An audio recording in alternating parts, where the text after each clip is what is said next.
ಆತ್ಮೀಯ ಬಂಧುಗಳೇ, ಶ್ರೀರಾಮಚರಿತಮಾನಸ ಲಂಕಾಕಾಂಡ ಇದರಿಂದ 50 ಚೌಪಾಯಿಗಳು ಮತ್ತು ದೋಹೆಗಳನ್ನು ತಿಳ್ಕೊಳ್ಳೋಣ.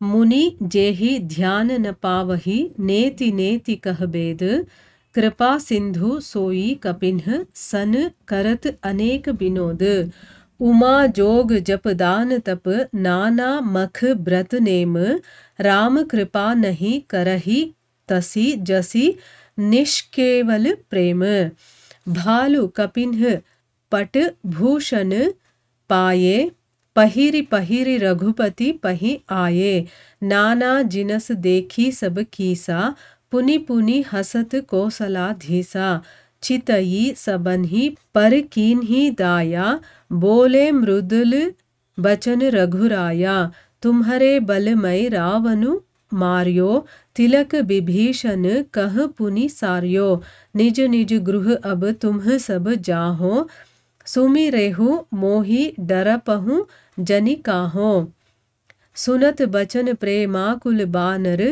जोरी पानी बोले सब सादर प्रभु जोई कहूँ तुम ही सब सोहा हमरे होत बचन सुनी मोहा दीन जानी कपि किए सनाथा तुम त्रैलोक ईस रघुनाथा सुनी प्रभु बचन लाज हम मरही मसक कहूँ खगपति हित करही देखी राम रुख बानर रीछा प्रेम मगन नहीं गृह के ಈಛಾ. ಇವು ಚೌಪಾಯಿಗಳು ಮತ್ತು ದೋಹೆಗಳು. ಈಗ ಇದರ ಅರ್ಥವನ್ನು ತಿಳ್ಕೊಳ್ಳೋದಕ್ಕೆ ಪ್ರಯತ್ನ ಮಾಡೋಣ. ತುಳಸಿದಾಸರು ಹೇಳ್ತಾರೆ, ರಾಮ ವಿಭೀಷಣನಿಗೆ ಅವನು ತಂದಂತಹ ಆ ವಸ್ತ್ರಾಭೂಷಣಗಳನ್ನೆಲ್ಲ ಮೇಲಿಂದ ಮಳೆ ಥರ ಸುರಿಸ್ಬಿಡು, ಅವ್ರವ್ರು ಏನು ಬೇಕೋ ತಗೊಳ್ತಾರೆ ಅಂತ. ಅವರು ಕೂಡ ಏನೇನು ಬೇಕೋ ತಗೊಳ್ತಾರೆ, ಮತ್ತು ಮಣಿಗಳನ್ನು ತಿನ್ನೋ ವಸ್ತು ಅಂತ ತಿಳ್ಕೊಂಡು ಬಾಯಲ್ಲಿ ಹಾಕ್ಕೊಳ್ತಾರೆ. ಆಮೇಲೆ ಅಯ್ಯೋ ಇದು ತಿನ್ನೋದಲ್ಲ ಅಂತ ಉಗುಳು ಬಿಡ್ತಾರೆ. ಇದನ್ನೆಲ್ಲ ನೋಡಿ ಸೀತಾರಾಮ ಲಕ್ಷ್ಮಣರು ಆನಂದ ಪಡ್ತಾ ಇದ್ದಾರೆ. ಮುನೀಶ್ವರರ ಧ್ಯಾನಕ್ಕೆ ಅಗಮ್ಯವಾದಂತಹ ಅಂದರೆ ಏನು, ಮುನೀಶ್ವರರು ಎಷ್ಟೋ ಧ್ಯಾನಗಳನ್ನು ಮಾಡಿದ್ರೂ ಕೂಡ ಗೊತ್ತಾಗದೇ ಇರುವಂಥ, ಕಾಣಿಸದೇ ಇರುವಂತಹ ವೇದಿಗಳೆಲ್ಲ ನೇತಿ ನೇತಿ ಅಂತ ಕರೆಯುವಂತಹ ಕೃಪಾ ಸಿಂಧುವಾದಂತಹ ಶ್ರೀರಾಮ ವಾನರರ ಜೊತೆ ಬೇಕಾದಷ್ಟು ರೀತಿಯಿಂದ ವಿನೋದಗಳನ್ನು ಆಡ್ತಾ ಇದ್ದಾನೆ. ಶಿವ ಹೇಳ್ತಾನೆ, ಒಮ್ಮೆ ನಿರ್ಮಲ ಭಕ್ತಿಯಿಂದ ಸಿಗುವಂಥ ಶ್ರೀರಾಮನ ಕೃಪೆ ಇದೆಯಲ್ಲ, ಅಂದರೆ ನಿರ್ಮಲವಾಗಿರ್ಬೇಕು ಭಕ್ತಿ ಅನ್ನೋದು. ಅಲ್ಲಿ ಯಾವುದೇ ಕಲ್ಮಶ ಇರಬಾರ್ದು, ಸ್ವಾರ್ಥ ಇರಬಾರ್ದು, ಕಪಟ ಏನೂ ಇರಬಾರ್ದು, ನಿರ್ಮಲವಾಗಿರಬೇಕು. ಅಂಥ ಭಕ್ತಿಯಿಂದ ಸಿಗುತ್ತಲ್ಲ ರಾಮನ ಕೃಪೆ. ಈಗ ನೋಡಿ, ಇಲ್ಲಿ ವಾನರರು ಎಷ್ಟು ನಿರ್ಮಲವಾಗಿರುವಂಥವ್ರು, ಅವ್ರ ಮನಸ್ಸಲ್ಲಿ ಏನೂ ಇಲ್ಲ, ಆ ರಾಮನ ಸೇವೆ ಮಾಡ್ತಾ ಇದ್ದೀವಿ ಅಷ್ಟೇ ಇದೆ ಹೊರತು ಆ ವಸ್ತ್ರಾಭೂಷಣಗಳು ಬೇಕು, ಆಮೇಲೆ ಆ ಮುತ್ತಿನ ಒಂದು ವ್ಯಾಲ್ಯೂ ಏನು ಅನ್ನೋದು ಅವ್ರಿಗೆ ಗೊತ್ತಿಲ್ಲ. ಯಾಕೆ, ಅದು ಐಹಿಕ ಪ್ರಪಂಚಕ್ಕೆ ವ್ಯಾಲ್ಯೂನೇ ಹೊರತು ಅದು ಆಧ್ಯಾತ್ಮಿಕದವರಿಗೆ ಕಲ್ಲು ಒಂದೇ ಅದು ಒಂದೇನೆ. ಆಯಿತಾ? ಅದಕ್ಕೋಸ್ಕರ ಇಲ್ಲಿ ಹೇಳ್ತಾ ಇದ್ದಾರೆ, ಅಂಥ ಒಂದು ನಿರ್ಮಲವಾದ ಭಕ್ತಿ ಇರುತ್ತಲ್ಲ, ಅದಕ್ಕೆ ರಾಮನ ಕೃಪೆ ಸಿಗುತ್ತೆ. ಅದ್ರ ಬದಲು ಬೇರೆ ಬೇರೆ ರೀತಿಯ ಯೋಗ, ಜಪ, ದಾನ, ತಪಸ್ಸು, ಯಜ್ಞ, ವ್ರತ, ನಿಯಮ ಇದು ಯಾವುದರಿಂದನೂ ಕೂಡ ಆ ರಾಮನ ಕೃಪೆ ಅನ್ನೋದು ಸಿಗೋದಿಲ್ಲ ಅಷ್ಟು ಸುಲಭವಾಗಿ ಅಂತಂದ್ಬಿಟ್ಟು ಇಲ್ಲಿ ಹೇಳ್ತಾ ಇದ್ದಾರೆ.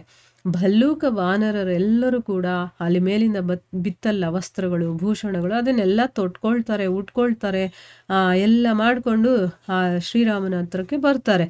ಯಾಕಂದರೆ ಈಗ ರಾಮ ಕೊಟ್ಟಿರೋದು ಅಲ್ವಾ, ರಾಮ ಹೇಳಿದ್ದಕ್ಕೆ ವಿಭೀಷಣ ಕೊಟ್ಟ ಅಂದಮೇಲೆ ಅದು ರಾಮ ಕೊಟ್ಟಿರುವಂಥ ಪ್ರಸಾದ ಅಂತ ತಿಳ್ಕೊಂಡು ಎಲ್ಲರೂ ಉಟ್ಕೊಳ್ತಾರೆ.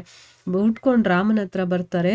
ಬೇರೆ ಬೇರೆ ರೀತಿಯ ವಾನರ ಜಾತಿಯವರೆಲ್ಲ ಇರ್ತಾರೆ, ಅಂದರೆ ಒಂದೇ ರೀತಿ ಇಲ್ಲ, ಬೇರೆ ಬೇರೆ ಬೇರೆ ರೀತಿ ಇರ್ತಾರಲ್ಲ, ಅವರನ್ನೆಲ್ಲ ನೋಡಿ ಕೋಸಲಪತಿ ಶ್ರೀರಾಮ ಮತ್ತೆ ಮತ್ತೆ ನಗ್ತಾ ಇದ್ದ.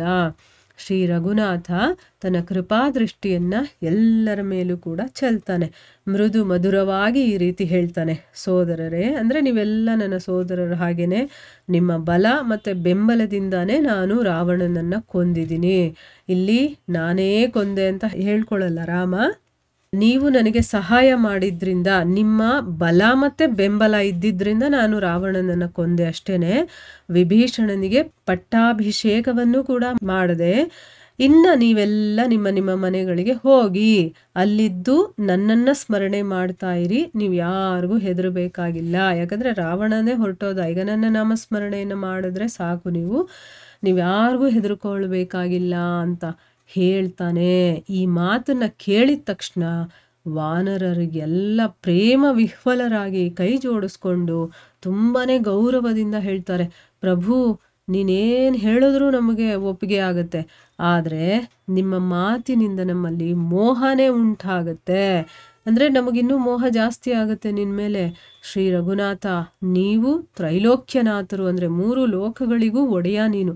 ನಾವು ವಾನರರು, ನಮ್ಮನ್ನು ದೀನರು ಅಂತ ತಿಳ್ಕೊಂಡು ನೀನು ಕೃತಾರ್ಥರನ್ನಾಗಿ ಮಾಡಿದ್ಯಾ. ಇಷ್ಟು ದಿವಸ ನಿನ್ನ ಜೊತೆ ಇಟ್ಕೊಂಡು ನಾವು ದೀನರರು ಆದರೂ ಕೂಡ ದೀನರರು ಅಂತ ತಿಳ್ಕೊಂಡು ನಮ್ಮನ್ನು ಕೃತಾರ್ಥರನ್ನಾಗಿ ಮಾಡಿದ್ಯಾ. ಪ್ರಭುವಿನ ಇಂತಹ ಒಂದು ಮಾತುಗಳನ್ನು ಕೇಳಿ ನಾವು ನಾಚಿಕೆಯಿಂದ ಕುಗ್ಗಿ ಕುಸಿತಾ ಇದ್ವಿ. ಅಂದರೆ ನಿಮ್ಮಿಂದ ನಾನು ರಾವಣನನ್ನು ಕೊಂದೆ ಅಂತ ಹೇಳ್ತಾನೆ, ಮತ್ತು ವಿಭೀಷಣನಿಗೆ ಪಟ್ಟಾಭಿಷೇಕವನ್ನು ಮಾಡಿದೆ ಅಂತ ಹೇಳ್ತಾನಲ್ಲ, ಅದಕ್ಕೋಸ್ಕರ ಇಲ್ಲಿ ನಮ್ಮಂಥ ದೀನರನ್ನ ನೀನು ಕೃತಾರ್ಥರನ್ನಾಗಿ ಮಾಡಿದ್ಯಾ. ನೀನು ಮಾತಾಡುವಂಥ ಇಂಥ ಮಾತುಗಳಿಂದ ನಾಚಿಕೆಯಿಂದ ನಾವು ತಲೆಯನ್ನು ತಗ್ಗಿಸ್ಕೊಳ್ಬೇಕಾಗತ್ತೆ, ಅಂದರೆ ನಮ್ಮ ತಲೆನೇ ಕುಸ್ದೋಗ್ತಾ ಇದೆ ನಾಚಿಕೆಯಿಂದ ಅಂತ ಹೇಳ್ತಾ ಇದ್ದಾರೆ. ಆಮೇಲೆ ಸೊಳ್ಳೆ ಎಲ್ಲಾದರೂ ಗರುಡನಿಗೆ ಸಹಾಯ ಮಾಡೋದಕ್ಕಾಗತ್ತಾ? ಅಂದರೆ ಇಲ್ಲಿ ರಾಮನನ್ನ ಗರುಡ ಅಂತ ಹೇಳ್ತಾ ಇದ್ದಾರೆ, ಇವರನ್ನ ಸೊಳ್ಳೆಗಳು ಅಂತ ಅವರು ಅಂದ್ಕೊಂಡು ಹೇಳ್ತಾ ಇದ್ದಾರೆ. ನಿನಗೆ ನಾವು ಸಹಾಯ ಮಾಡೋದಾ? ಅದು ಹೇಗಿರುತ್ತೆ ಅಂದರೆ ಗರುಡನಿಗೆ ಸೊಳ್ಳೆ ಸಹಾಯ ಮಾಡ್ದಂಗೆ ಆಗುತ್ತೆ ಅಂತಂದ್ಬಿಟ್ಟು, ಎಲ್ಲಾದರೂ ಮಾಡೋಕ್ಕಾಗುತ್ತಾ ಗರುಡನಿಗೆ ಸೊಳ್ಳೆ ಸಹಾಯ ಅಂತಂದ್ಬಿಟ್ಟು ಹೇಳ್ತಾರೆ. ಆಗ ಶ್ರೀರಾಮನ ಮುಖಭಂಗಿಯನ್ನು ನೋಡಿ ಅವನು ಒಂಥರ ಇವ್ರನ್ನ ನೋಡಿ ನಗೋದು, ಆಮೇಲೆ ಅವ್ರ ಮೇಲೆ ಒಂದು ಕರುಣೆ, ಅನುಕಂಪ, ಕೃಪಾದೃಷ್ಟಿಯನ್ನು ಇಟ್ಟಿರ್ತಾನೆ. ಇದನ್ನೆಲ್ಲ ನೋಡಿ, ಆ ರಾಮನ ಮುಖ ಭಂಗಿಯನ್ನು ನೋಡಿ ವಾನರ ಬಲ್ಲೂಕಗಳೆಲ್ಲ ಪ್ರೇಮ ವಿಹ್ವಲರಾಗ್ತಾರೆ. ತಮ್ಮ ತಮ್ಮ ಮನೆಗೆ ವಾಪಸ್ ಹೋಗೋದಕ್ಕೆ ಅವ್ರಿಗಿಷ್ಟನೇ ಇರೋದಿಲ್ಲ. ಆಯಿತಾ? ಎಲ್ಲಿಂದ ಇಷ್ಟ ಇರುತ್ತೆ?